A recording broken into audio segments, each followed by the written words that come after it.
Okay,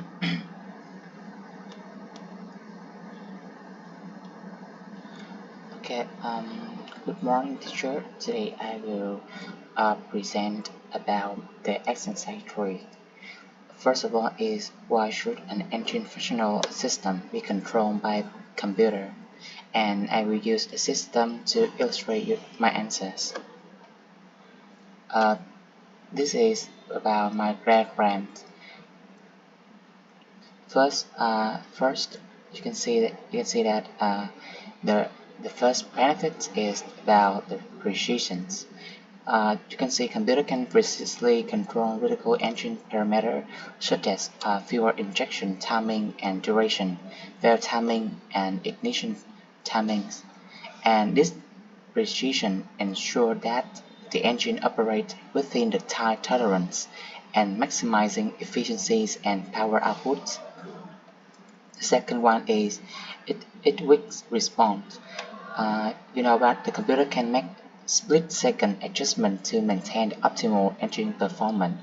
For example, in a turbocharged engine, the computer can adjust the boost pressure instantaneously to deliver extra power when needed. And in emergency situation, like sudden acceleration or engine overheating, the computer can take immediate action such as cutting off fuel or retarding ignition timing to protect the engines and equipment. The third one is about the flexibility. Computer controlled engine system can adapt to varying conditions such as temperature and load. Our algorithms can adjust parameters like fuel injection, air-to-fuel ratio, and ignition timing in real time, optimizing engine performance for different scenarios. And the last one is about the self-diagnose. Computer can continuously monitor various sensor and feedback systems to detect anomalies and malfunctions. And when a problem occurs, the computer can store a specific fault code which technicians can use for efficient troubleshooting and repair. And we move to the second question about explaining the energy conservation from fuel tank to wheel in ICE powered vehicles. So as you can see, that's the first one is about combustion inefficiencies. Some energy is lost during the combustion process itself due to incomplete burning of fuel. This can occur because the imperfect mixing of fuel and air and variation in air-fuel ratio and combustion chamber design. And consider is about exhaust. A significant portion of energy is carried away by the exhaust gases in the form of heat. While this heat can potentially be harnessed through technologies like exhaust heat recovery system. And the next one is coolant. The engine requires coolant system to maintain operating temperatures. This involves calculating coolant through the engine block and radiator. So heat is absorbed by the coolant and transferred to the radiator for dissipation. So heat carried away by coolant represents energy loss from engine. The next one is about indicated words and the sap word is about like not all the energy produced, especially pumping gases, not all the energy produced by combustion is converted into useful mechanical work. Some is lost to engine friction, but include friction between moving parts like piston, crankshaft, and bearings. So pumping loss occur when the engine expends energy to draw in and expel air during intake and exhaust shots, and these losses result from the work required to move air through the engines.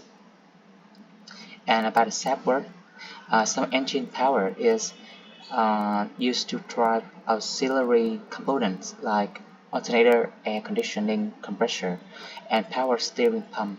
So the accessory consumes energies and reduce the net power available to the propulsions.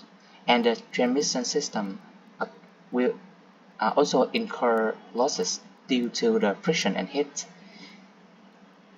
And about the vehicle consumption, initial losses occur when a vehicle accelerates and decelerates and overcome the inertia of vehicle require energies, especially during frequent start and stop.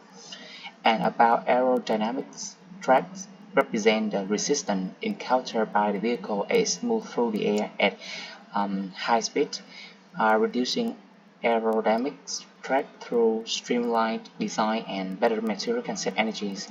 And the final one is about the rolling resistance, results from the friction between the tire and the road surface.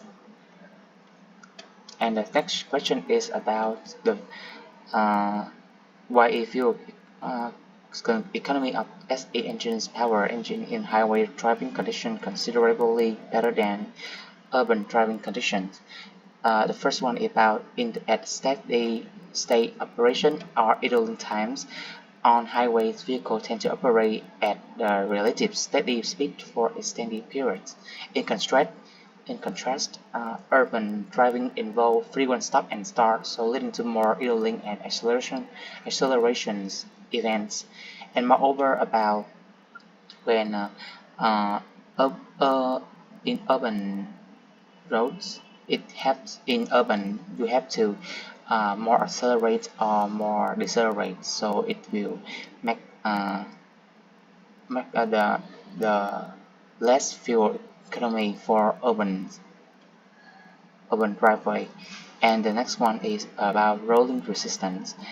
Urban roads often have more frequent intersections and speed bumps or even uneven surfaces that increase rolling resistance.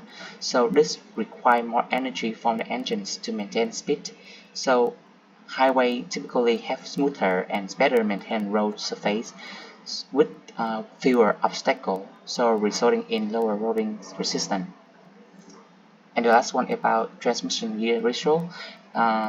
Highway driving typically involves maintaining higher and more fuel efficiency gear ratio for extended period, and in contrast, urban driving often requires frequent shifting between lower gears, which can be less fuel efficient. So that's all about my answer.